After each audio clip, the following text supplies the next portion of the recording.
গুরুর নামে ঈশ্বরে ধন্যবাদ। আমার প্রিয় ভাই বোনেরা, আজ যারা মাধ্যমিক, উচ্চ মাধ্যমিক পরীক্ষা কিংবা স্কুলের বা বিভিন্ন চাকরির পরীক্ষা দিচ্ছ, তোমাদের মনে হয়তো ভয় আছে, চাপ আছে, দুশ্চিন্তা আছে।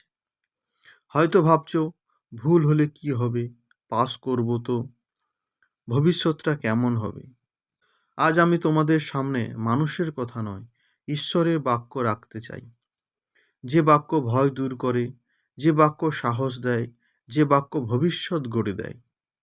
ঈশ্বরের বাক্যে লেখা আছে, কারণ ঈশ্বর আমাদের ভয়ের আত্মা দেননি, বরং শক্তি, প্রেম ও সুস্থ মনের আত্মা দিয়েছেন। পরীক্ষার্থীগণ, এই ভয়টা ঈশ্বরের কাছ থেকে আসেনি। এই ভয় আসে মানুষের চিন্তা থেকে, পরিস্থিতি থেকে। ঈশ্বর তোমাকে দিয়েছেন শক্তি, সুস্থ মন, শান্ত হৃদয়। পরীক্ষা হলে ঢোকার আগে নিজেকে বলো, আমি একা নই, ঈশ্বর আমার সঙ্গে আছেন। শাস্ত্রে আরেকটি গুরুত্বপূর্ণ কথা লেখা আছে, যা কিছু করো মন থেকে করো, ঈশ্বরের জন্য করো। তুমি পড়াশোনা করেছো, নোট বানিয়েছো, রাত জেগেছো, এই চেষ্টা ঈশ্বর দেখেছেন। ঈশ্বর অলসতাকে আশীর্বাদ করেন না, কিন্তু চেষ্টাকারী সন্তানকে কখনো তুচ্ছ করেন না। আজ পরীক্ষায় বসে শুধু নিজের জ্ঞান নয়, ঈশ্বরের সাহায্য পাবে। ধরো এক ছাত্র খুব সাধারণ পরিবারের, টাকা নেই, কোচিং নেই, কিন্তু সে প্রতিদিন বলতো, ঈশ্বর আমি আমার সেরাটা দেব, বাকিটা তোমার হাতে। সে টপার হয়নি, কিন্তু সে ভেঙেও পড়েনি। আজ সে সম্মানের সাথে নিজের জীবন গড়ছে।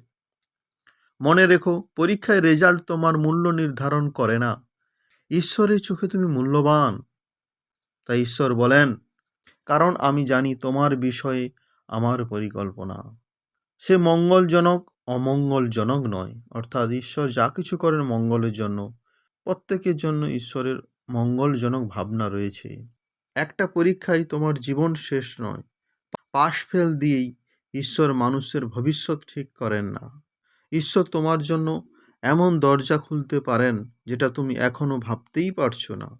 তাই আজ তুমি প্রার্থনায় বলো, হে সর্বশক্তিমান ঈশ্বর, আমার ভবিষ্যৎ তোমার হাতে। আর এখন আমি আমার প্রিয় পরীক্ষার্থীদের জন্য প্রার্থনা করছি ঈশ্বরের কাছে। হে স্বর্গীয় পিতা, এইসব মাধ্যমিক, উচ্চ মাধ্যমিক, স্কুলের পরীক্ষার্থী এবং চাকরির পরীক্ষার্থীদের তোমার শান্তিতে ভরে দাও। তাদের মনে ভয় নয়, স্মরণ শক্তি দাও, লেখার সময় ভুল কমাও। যারা খুব চাপের মধ্যে আছে তাদের মন শান্ত করো। যিশুর নামে প্রার্থনা করছি, আমিন। প্রিয় পরীক্ষার্থী ভাই বোন, তুমি শুধু একজন রোল নাম্বার নও, তুমি ঈশ্বরের প্রিয় সন্তান। ভয় পেও না, নিজের সেরাটা দাও, আর বাকিটা ঈশ্বরের হাতে ছেড়ে দাও। যদি এই বার্তাটা তোমার ভালো লাগে, তাহলে ভিডিওটা শেয়ার করো, যেন আরেকজন পরীক্ষার্থী সাহস পায়। ঈশ্বর তোমার সঙ্গে আছেন। সবাইকে নমস্কার।